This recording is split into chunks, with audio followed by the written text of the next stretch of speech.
Okay, I have made it to Aberdeen, and only just in true Watty fashion. I got to the gate 1 minute before it closed. But yeah, if anyone's been following the news, they would have seen there's a massive fire at Luton Airport earlier this week, so everything's just been hectic. But I'm arrived, I'm in Aberdeen, looking forward to this weekend. Going to be a long couple of days, so we're going to get some great content for you guys.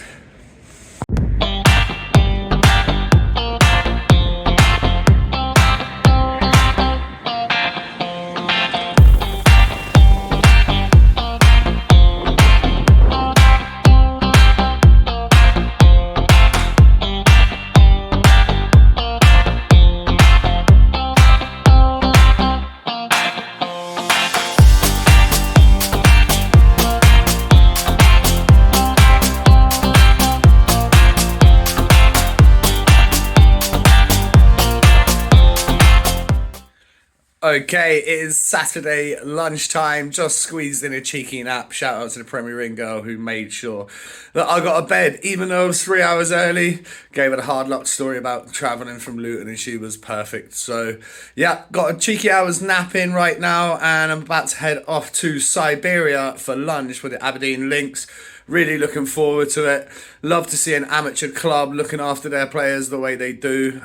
So yeah, more content again, and hopefully you get to meet all the boys properly. Get to have a chat with Jordan and the coach, and I'm told I have to speak to Marky because he's a bit of a fucking boy. So yeah, I'm looking forward to it. It's going to be a great day. Already been a great morning breakfast with the governor John this morning, and then the mayor of Aberdeen, Mr. Mac himself. Little coffee and a bit of a chill out. Got to meet his dog Spot, so everyone knows I'm happy if I got to see a dog. But yeah, it's lunchtime, folks. Let's go grab some food.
Right, ladies and gents, it is warm-up time. The boys are ready. They're buzzing. Both teams out on the ice.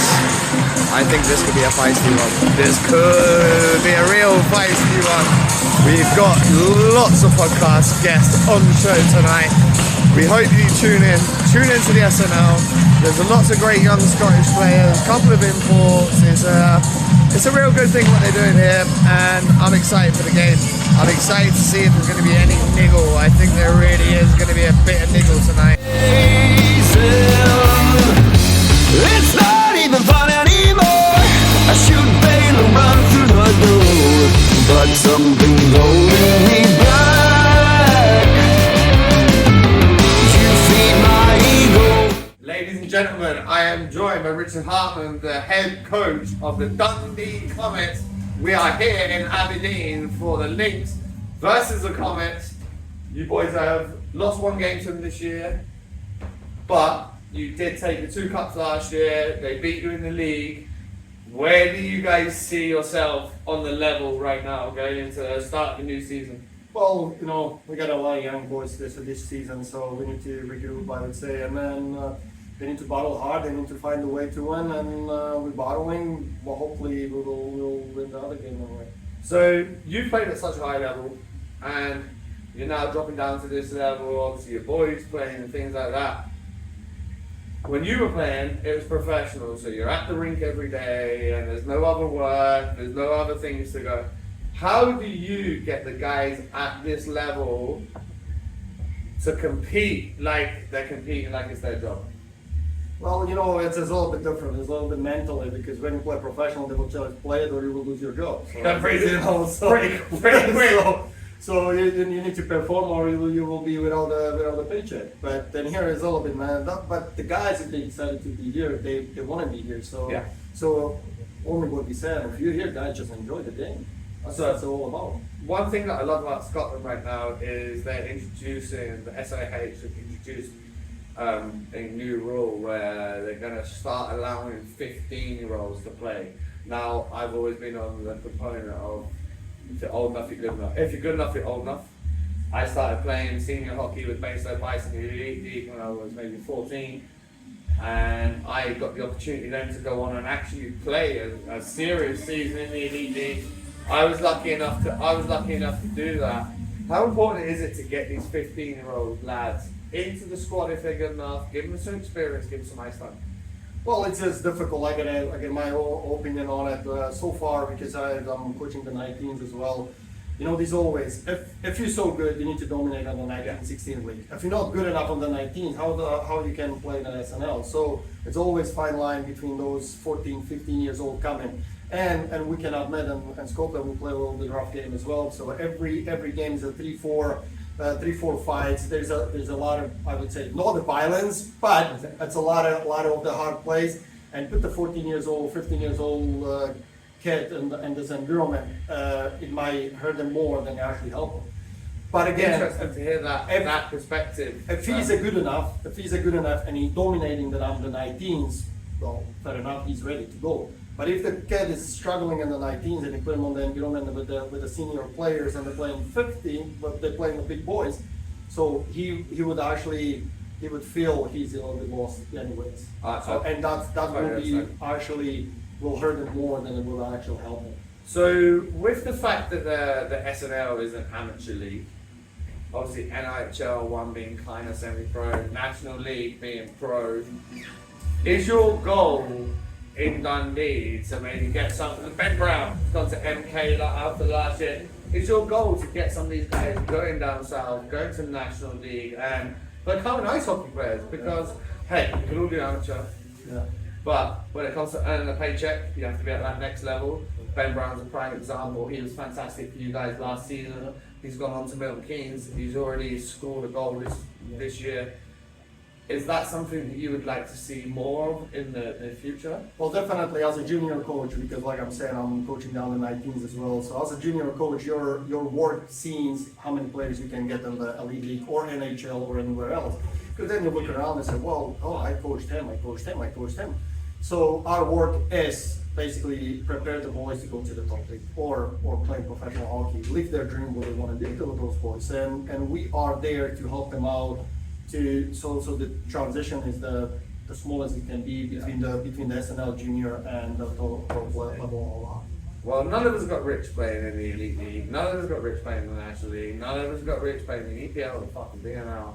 We all did it because we loved it.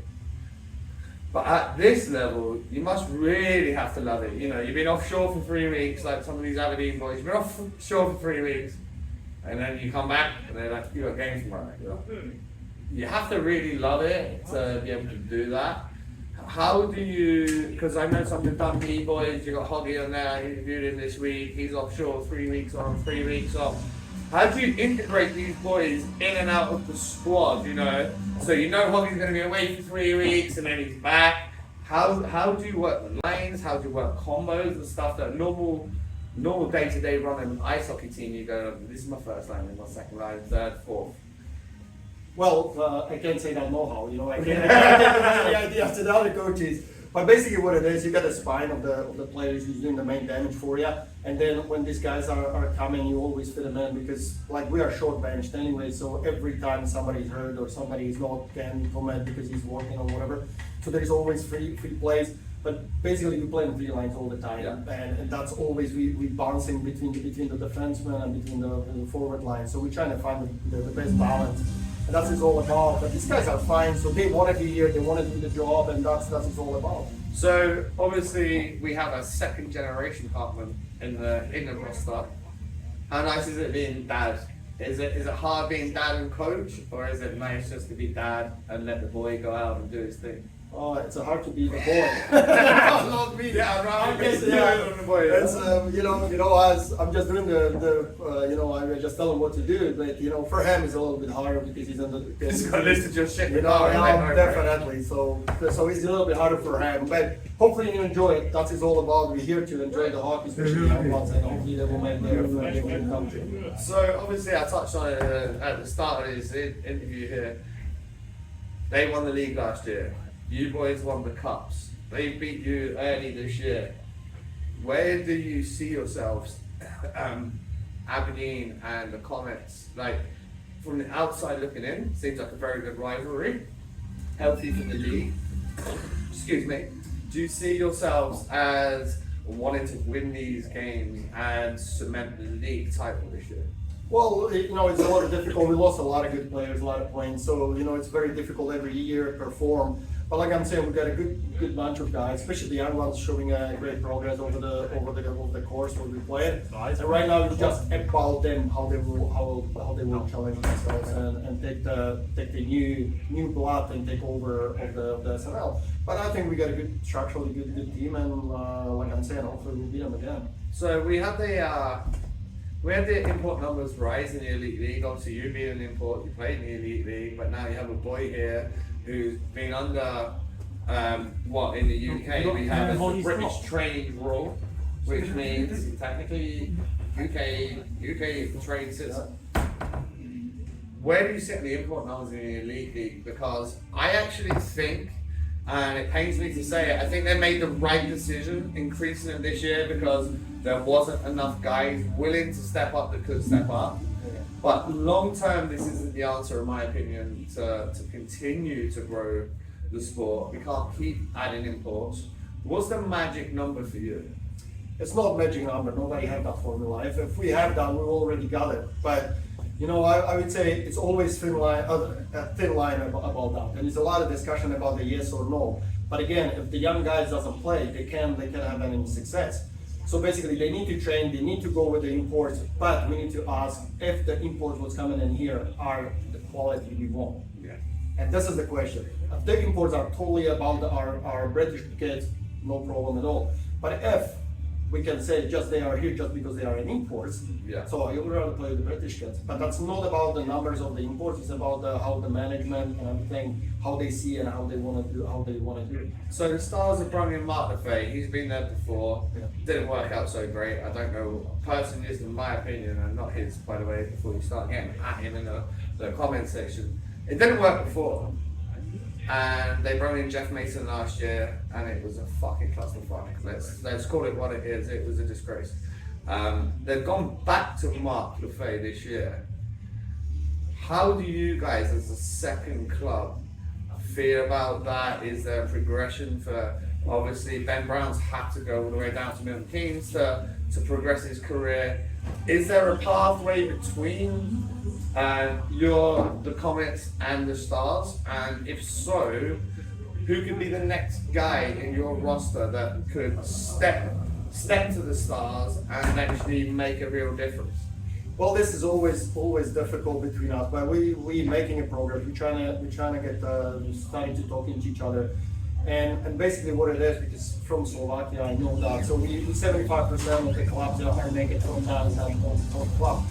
So basically we want to get you want to get those guys. You want to get those guys basically moving, and it's not the free players, but the players are home. We don't have to pay the visa. We don't have to pay no ITC cards. No ITC cards. So and these guys have a lot of potential to be and good for both sides. For us because they will help us, and for them because they can play for a long time. Well, Chris Inglis, 400 games. He's playing for the Stars. Coach, all the best for today's game. Thank you. This has been Richard Hartman. Ladies and gentlemen, it is Jordan from the Aberdeen Lynx, head coach.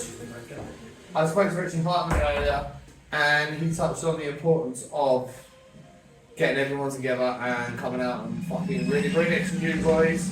You've had that nice tight battle last year where you boys won the league, they won the cups. It is the second time you played this year. What do you boys take into this game that is going to see you through to the 2 massive points? In fairness, from especially the last game, it's just a bit more of the same. More of the same from the boys than past. Since the time we played them, we've been really good. We've been on the ball. We've been working. Ladies and gents, I'm Jack Finn. We always just wait for the countdown. So more of the same. We were pretty good since then. That's probably one of the things that's turned us around the past 2 weeks. So it's been positive. How disappointing was it to lose a couple of games early on in the year after a very successful league campaign last year? To lose 2 early on has got to be frustrating for you guys. Yeah, it was pretty disappointing. I think we about lessons learned. We maybe should have had a bit more of a pre-season. In fairness, there's probably a lesson learned for us, but maybe a bit of a hangover as well with the highs of last season coming into this season. Trying to get going again was a tough one, I think, for a few boys. So we had a few guys missing as well. So we're now up and running, and hopefully have this one. I know as a coach, you probably want Gary Kelly with you every week, but when it comes to producing talent and trying to get in the National League, Elite League, how important is the Whitby Bay Warriors step for him and actually get the boy out in Aberdeen, hopefully future, into the National League? Yeah, it's massive for us as a club. He came in at 16, now he's now 17, away to turn 18. It's massive for us to try and promote these guys as much as we can. We want them to develop. If they come here and develop and then they go south, get noticed, the better it is for us, because then we can hopefully attract some young guys to come and see what Gary does and emulate it down south. So obviously you put points up yourself as a player, let alone the coach. So you put points up yourself, but you had a couple of little pieces this year. Do you think you're in a better position this year with John Dolan coming into the roster than you maybe were last year? I think adding John Dolan to your team, that in itself is a step, but I don't think there's probably anyone in the league that could not add John Dolan to their team that's going to make them better. It was something we discussed before the season that we didn't need to tweak too much. We had a pretty solid team, and when the likes of John Dolan comes calling, you pick up the call and you say yes, we'll take it, because he makes the team better. As a coach, how difficult is it when you have boys working offshore? Some of them away for 3 weeks, some of them away for 6 weeks, whatever it may be, however long that period may be. But they're now out of your lineup, and you've got to juggle, you've got to mix the lines, you've got to try and get the boys firing on all cylinders every weekend. How tough is that from a coaching perspective? It is tough, it can be tough. You know, luckily we've got a pretty deep team. It was something we touched on at least when I took over, was that we really wanted depth, because we knew that was always going to be the case. So we've got a deep team. The guys typically, we prepare well during the weeks if we're going to be playing together, to make sure that there's a bit of chemistry there. And for the most part, guys don't dip and dive at lines too much, so we keep it pretty simple and guys in the same lines for the most part. Obviously, I've had Fraser on this week, I've had Flynn, I've had young Gary Kelly. And it seems like you boys have gone from a kind of 2-3 line club to a 6 line club. How do you, as a coach, keep the boys that ain't getting on the ice happy and feeling a part of it, and just wanting to pull for the colours on the front instead of the name on the back? Yeah, it's obviously quite tough for some of the guys that are on the fringes, but like you just mentioned about guys going away offshore and guys like that going away, that's where it becomes their opportunity to step up. And I've always said, I said last year, everyone's going to play their part, whether it's in training, whether it's in games, everyone's going to play their part, and it's what happened last year. Everyone played their part, and that's what got us the league win, so hopefully it's the same this year. Well, Coach, all the best for today. I hope you see a good game, and ladies and gents, do not entertain these SNL folks. They know what it's about. It might be amateur, but it's very professional here in Aberdeen. Everything from the backdrop to the warm-up to the way the rink is set up. I think everybody here would actually enjoy coming up, check out a game, come and see what these boys got to offer. Do not think you'd be disappointed. Stay tuned, more content coming right now. We went on a really good fucking run. Really, really good fucking run. Nothing fucking changes from us. Don't think about them or what they're fucking doing. We play our fucking game. We've been doing it past few weeks. We're fucking, if it needs to be, like we said, if it needs to be red, and then D, let's get it quick, let's get it forwards up, do your fucking job.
Spot on. Well, let's not get too fucking horny. Everyone fucking playing for fucking each other out there. We're fucking working them like fuck. Down low, it's working, it's working, it's working. Couple of things that we've done really good at fucking working it. And then a few of the shots are just fucking aimless. We're maybe not getting enough on it. We're maybe not getting enough people in front. We've got to start fucking burying some of them. And making the fucking most of these fucking chances. Because we're getting them, but we need to fucking bury them. We're getting those chances, we fucking grip that fucking stick, we put that fucking puck in the net. No tippy tappy shite, it fucking gets put in. Go fucking through him if we need to. Make sure he knows. Fuck, every time we're in their fucking zone, that it's on the fucking net, and it's fucking the most frustrating thing for him. We're fucking on top of him. We're a lot of fucking chipping. Make it fucking difficult for him. Make it fucking difficult. But overall, defensively, we've been fucking spot on as well. Let's not get fucking horny. Let's not have fucking 3 deep. But make sure we keep that fucking high guy.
Look at that, the gaffers try getting on the big win, but I am joined by Gary Kelly.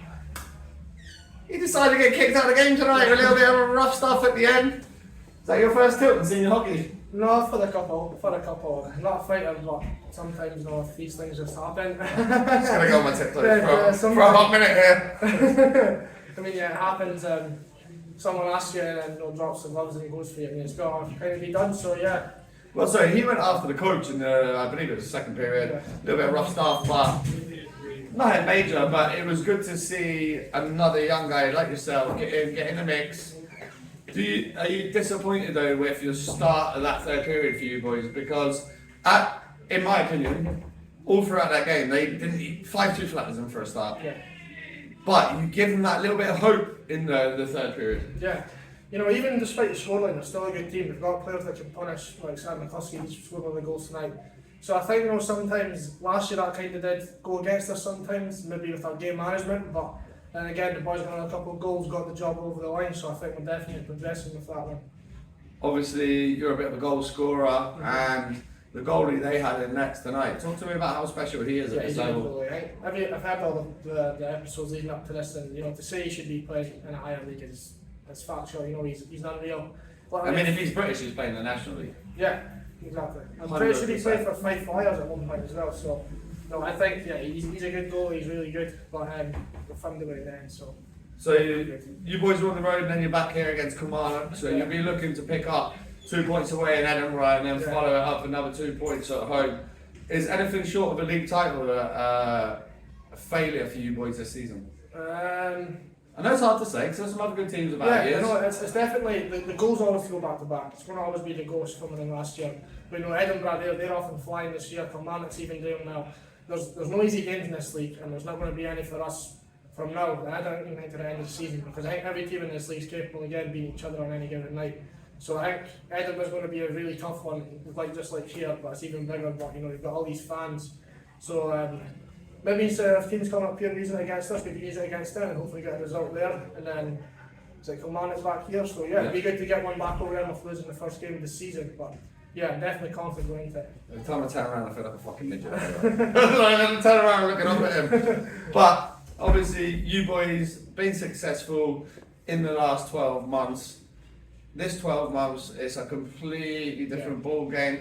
You've got to go in and try and not only build upon what you did last year, but improve, because teams are going to come in here and make it hard work for you.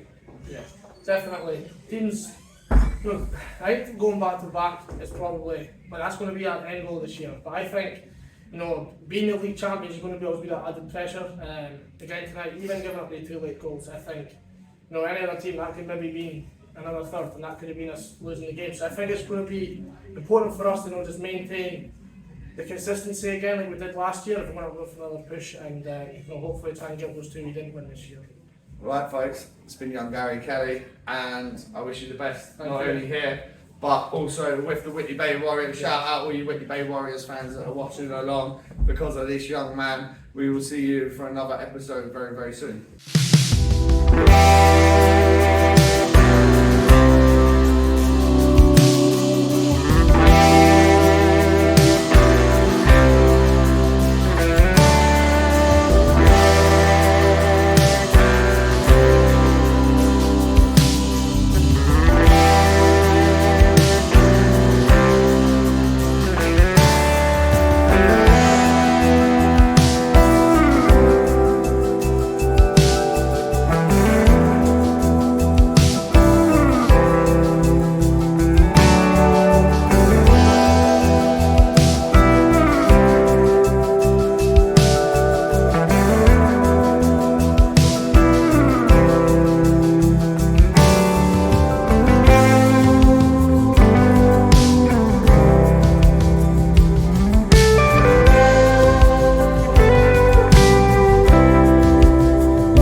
much of an art lover, but that was actually pretty good. It was definitely a good way to kill half an hour. It's free, easy to get to, so if you're in Aberdeen, come and check out the art gallery. It's very, very good.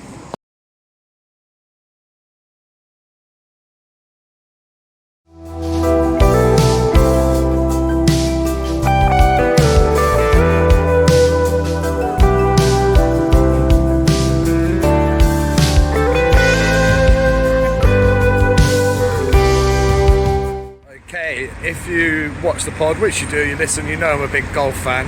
This is Gamola Golf behind me here. It is like American golf, but not shit. It is actually really, really good. Wicked shot. Just picked up a little winter hat, ready to go for some winter golf. But yeah, lots more to see in Aberdeen.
Well, that brings another road tripping episode to an end. I just want to thank John and everybody at Aberdeen for their hospitality.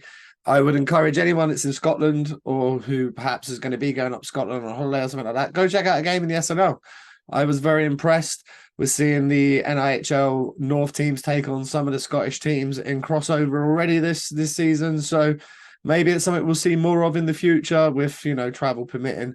But yeah, loved Aberdeen, would definitely go back. Great city, good people. I think the boys themselves, great organisation, good laugh. Hope you didn't mind too much of the bad language for today's episode, but it is what it is. If we're going to get behind the scenes shots like that, then you might get a few F-bombs. What else we got? So this week, Wednesday, we fly out to Cologne. We are going road tripping into Europe. Finally, we're finally getting into Europe. The British ones are out the way for now. We have Cologne playing 2 games, Wednesday and Friday. Red Bull Munich on Friday. Big game. So really looking forward to that. Looking forward to going to their arena. It's the biggest arena in the Europe outside of the NHL. Really, it's the biggest arena. 18,600 fans you can get in that place, which is absolutely wild. But yeah, we'll be bringing you more content from there. Make sure you subscribe, and we'll see you for Road Tripping episode 5 very, very soon.